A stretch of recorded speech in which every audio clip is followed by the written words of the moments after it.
On this episode of TheraFit, we welcome Kelby Deerman. Kelby is a native of Huntsville, Alabama, and in 2014, he graduated from the University of Alabama with a Bachelor of Science in Exercise and Sports Science. While at Alabama, Kelby played baseball and worked in the University of Alabama Strength and Conditioning Department with throws and football. After college, he worked at the prestigious Cressy Sports Performance Center in Massachusetts. Kelby is the owner of Legacy Performance in Newport News, Virginia. Today, he's going to talk about the benefits of exercise in youth. All right. Hey, thank you for joining me on TheraFit Podcast, Kelby. Thank you for having me. Absolutely. So as you know, we have a 4-quadrant approach to holistic health. This month's theme, we're going to explore the relationship between body image and self-esteem in youth. So the first quadrant we're going to talk about really is the cognition, the mental piece, that goes into self-esteem and body image. Now, it used to be that girls struggled heavily with body image, but now we're starting to see that boys are on that same train now to wanting to bulk up, wanting to be big. They're looking at professional athletes, professional wrestlers, and they say now that like 20% of boys, go to the gym with the idea not just to be fit, but they want to be big. Is that something that you're starting to see with some of the athletes that you train, that they're into the mindset that they want to, put mass on? Yeah, I would say so. You have your boys who go in there and they just want to lift all the weight in the world, right? They think that's going to translate to that image they're looking for all the time. We have kids that come in on their own all the time and just bench like no other for no reason. Whether they get anywhere or not, it's beside the point. It's they miss a certain key points as far as like rest and recovery and eating. Eating a crap ton. For the girls, on the other hand, too, to mention that. That's the fear of the bulking up and the weights and the image there. They don't want to look too bulky, but I think guys are a proven point that's hard to bulk. You really have to work at that part. Mm-hmm. So with the boys, do you see the bulking up as part of that they're trying to force some sort of like masculine identity that may or may not be there for them yet, but they're trying to get into that mode, like from a mental standpoint?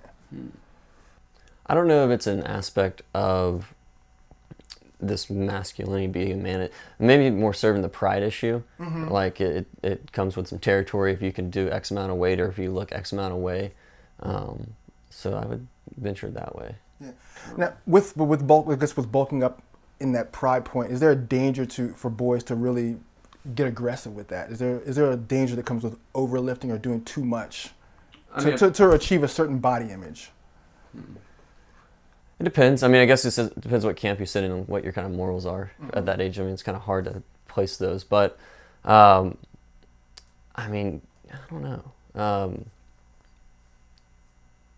Getting them into a position where that's what they feel like they have to do, that's what they have to. They're probably misguided a lot of times. And so the education that they do get is probably false, and they have to go a certain way. So I think that's when it can lead into a bunch of, dare I say, like drug issues like steroids and things like that to try to obtain a certain image, if you will, which can be dangerous. Yeah, because I think the media, not traditionally, but social media really feeds into a lot of that for boys and for girls. If you pop onto Instagram, you see it all the time, especially on the female side.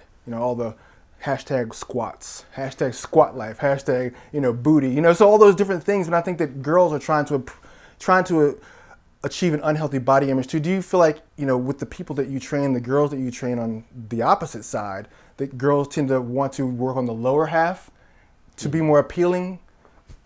Not necessarily. So a lot of things that I do, it's not necessarily for look, but it's for movement. It's for, can we be fully human? Mm-hmm. And the first hurdle with the female that we got to get over is that bulking idea. Yeah. Like just because they touch iron doesn't mean they're going to look like Arnold Schwarzenegger. Right.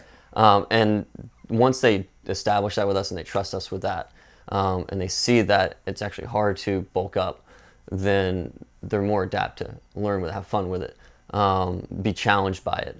They don't necessarily gravitate toward one or the other as far as like lower or upper that I've seen. Mm-hmm. It's just been the hurdle has been just the whole idea of the bulking aspect. Yeah. Well, that's a good start then for girls, because I know I've known other trainers who talk about the same thing where women are afraid of just being too bulky. Right. But I wasn't sure, with the work that you do, if you saw that some of it was just trying to be, either extra feminine or, trying to put on a look to attract other people. Because I know with boys and girls, just you're working, like I said, you're working with high school kids. You got the hormones raging, so it's like, well, I want to look, let me pump some extra iron, let me do some extra squats, and just see where that goes. But I didn't know if you were, kind of in your line of work that you noticed or saw just an increase in that from either side, where it was more cosmetic as opposed to more on the training. Right, yeah. Nothing cosmetic for us yet, I would say. Yeah. Like I said, but once we get them there, we deadlift them, we bench them, we do all the powerlifting ideas. Yeah. They end up actually enjoying those a lot and actually looking forward to it. Now, thinking back to some of your, making it personal, thinking back to some of your days kind of growing up in high school, did you guys struggle with body image? Did you have boys, guys who were trying to get big, bulk up? I know when I was coming up through high school, man, all the guys, playing sports, man, we're all about, kind of beefing up and getting bigger and just wanting to look like something. Yeah, I mean, I can remember personally just in high school, probably striving for the same thing these kids are striving for. Yeah. But I guess with my my pride, I was already bigger than I was, Yeah. Which was fun. But I was a string bean. Yeah, I mean, I can see even myself just that strive for like how much weight can we lift? What kind of can we have the biceps poke out today? Kind of idea. But I think it just came with the idea of that lack of education, of understanding what I was trying to do in that moment of the weight room, which is a large part of what we try to bring to the table for these kids, is an educational aspect of how to move, how to look, why to look this way, why are we doing certain things the way we're doing them. Yeah. And is there a competitive aspect to that? Because you want to be bigger, you want to be stronger, faster. If you're trying to attract colleges or just trying to hit the ball further, throw the ball longer, run a little faster, is there a competitive aspect to that, to wanting to get, to grow? Yeah, I think that has it, because again, people see more weight on a bar as they must be a better athlete, they're going to be more powerful. Can be the case. Sometimes it may not be the case.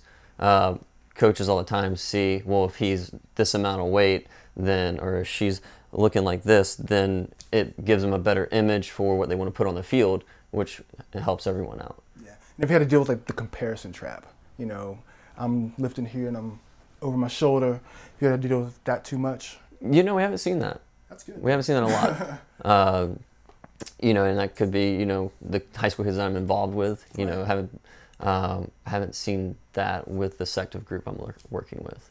Now, that's not unusual for a teen to want to have a better body. What are some tips that you can offer, young athletes who are, kind of getting into a fitness regimen, the type of weight training they should be looking to do?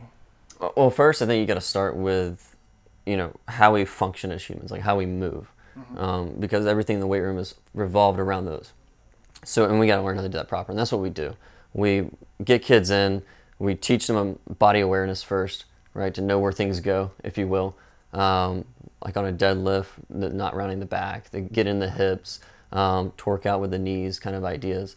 And once we establish that foundation of movement, and kids can exemplify that, right?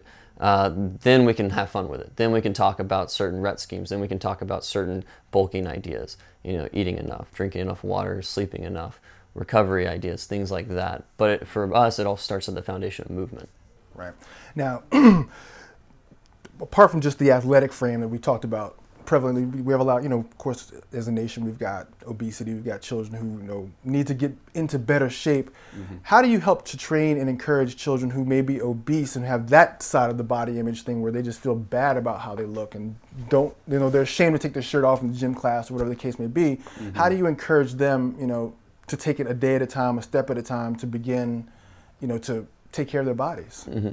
First, I start by listening to them, just trying to catch what they say when I'm around them, and then make it a point to be really intentful with the words I use to them, and then try to encourage them and whatever, and also be available for questioning afterwards, just to make sure that they know I'm giving them extra time if they have an issue like that.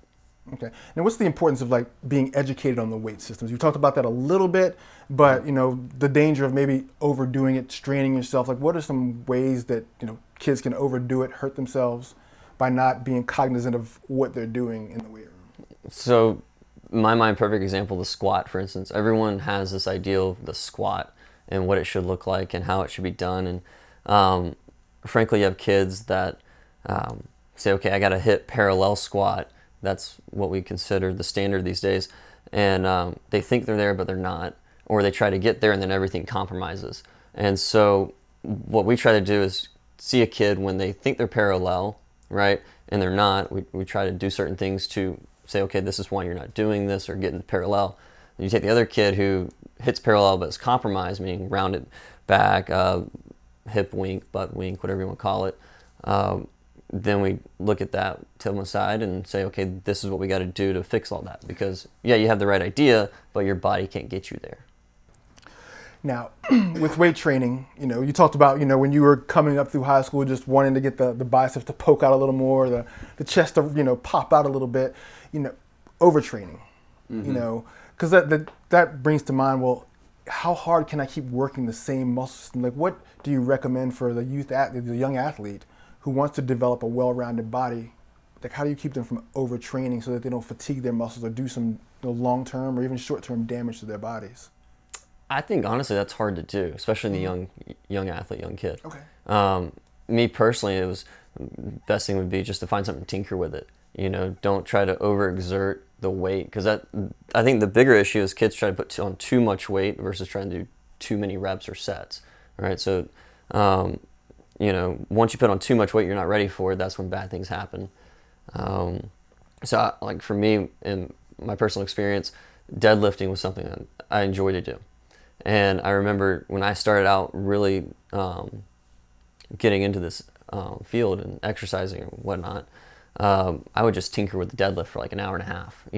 Nothing extreme. I would pretty good body awareness, so I would go to what I would think was okay, and then I'd back it off and just kind of mess with it, really figure out position. So I think kids aren't patient enough to figure out where they should be and why they should be there, and really enjoy the process of that. They really want to be lifting heavier weight right now for some reason. Thank you for listening to this session of TheraFit. If you like what you just heard, we hope you'll pass along our web address, holisticfamilysolutions.com, to your friends and colleagues. Be sure to check out the archive section of our website for previous podcasts. This has been an HFS production. Join us next time for another edition of TheraFit.